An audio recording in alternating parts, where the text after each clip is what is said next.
जय हिंद, वंदे मातरम। चलिए मेरे दोस्त, आज समझते हैं डाल्टन के परमाणु सिद्धांत का दोष। आखिर डाल्टन ने क्या क्या जो नियम दिया था जिनके बारे में दोष है, उन्होंने क्या कह दिया ऐसा कि उनके नियम को गलत कह दिया।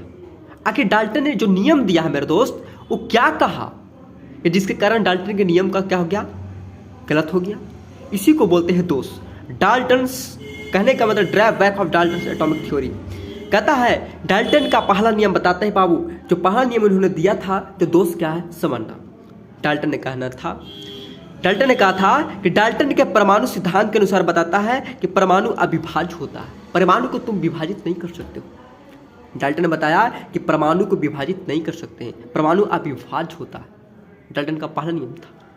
डाल्टन का पहला नियम था कि डाल्टन ने कहा था कि परमाणु अविभाज्य होता है, जिसको खंड नहीं कर सकते हैं। लेकिन आगे जाकर खंडित हो गया, आगे जाकर तीन भागों में डिवाइड हो गया, इलेक्ट्रॉन, प्रोटॉन, न्यूट्रॉन। कहा कि जब तुम कहा कि परमाणु को खंडित नहीं कर सकते तो आखिर कैसे डिवाइड हो गया इलेक्ट्रॉन, प्रोटॉन, न्यूट्रॉन में? आपने तो बोला था कि परमाणु अविभाज्य है, जिसको खंडित नहीं कर सकते हैं। लेकिन आगे जाकर यह नियम गलत हो गया और यह आगे जाकर परमाणु को तीन भागों में बांटा गया, इलेक्ट्रॉन, प्रोटॉन, न्यूट्रॉन। इलेक्ट्रॉन पर क्या होता है, माइनस चार्ज। प्रोटॉन पर क्या होता है, प्लस होता है। और न्यूट्रॉन उदासीन होता है, न्यूट्रल होता है।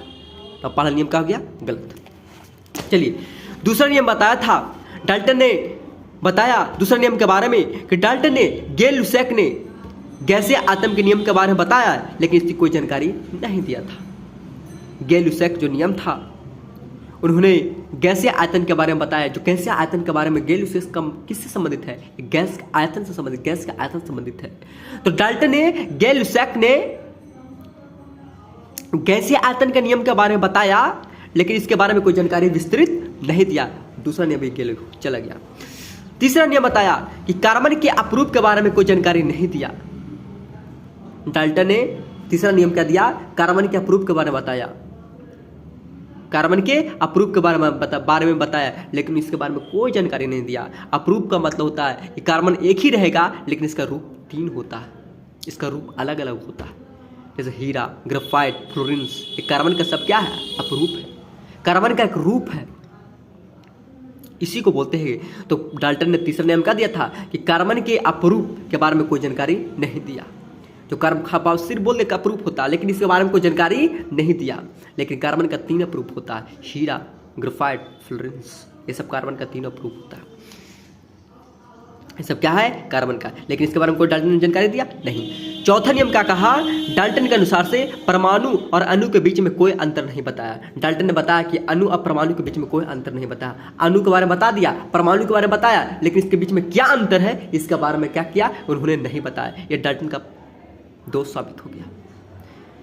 डाल्टन का दोष यही साबित हुआ कि उन्होंने परमाणु और अणु के बीच में कोई डिवाइड नहीं किया, कोई परखता ही नहीं दिया, सिर्फ बता दिया कि अणु और परमाणु अलग होता है, अणु अलग, परमाणु अलग होता है। अरे मेरे दोस्त, अणु के बारे में तो बताओ कि क्या होता है, खाली अणु और परमाणु नाम दे दिया। अरे अणु और किसी को नाम दे देंगे तो क्या हो जाएगा, नहीं। उन्होंने क्या किया, डाल्टन ने अणु और परमाणु के बारे में बताया, लेकिन ये नहीं बताया कि अणु क्या होता है और परमाणु क्या होता है। तो बताओ ये नियम गलत हुआ कि नहीं हुआ, गलत हो गया। तो उन्हें कहने का मतलब कि परमाणु और अणु के बारे में कोई डिवाइड नहीं किया, इसलिए नियम का किया, फेल कर गया। सिर्फ उन्होंने नाम दिया परमाणु और अणु, लेकिन इसके नियम के बारे में बताया कि परमाणु क्या होता है, अणु क्या होता है, नहीं। यही डाल्टन का क्या था, दोस्त था। यहीं तक वीडियो क्या करते हैं, समाप्त करते हैं मेरे दोस्त। और चैनल को सब्सक्राइब करें और मेरे मोटिवेट करें ताकि और से और वीडियो बना सके। सभी का गुड ब्लेस यू।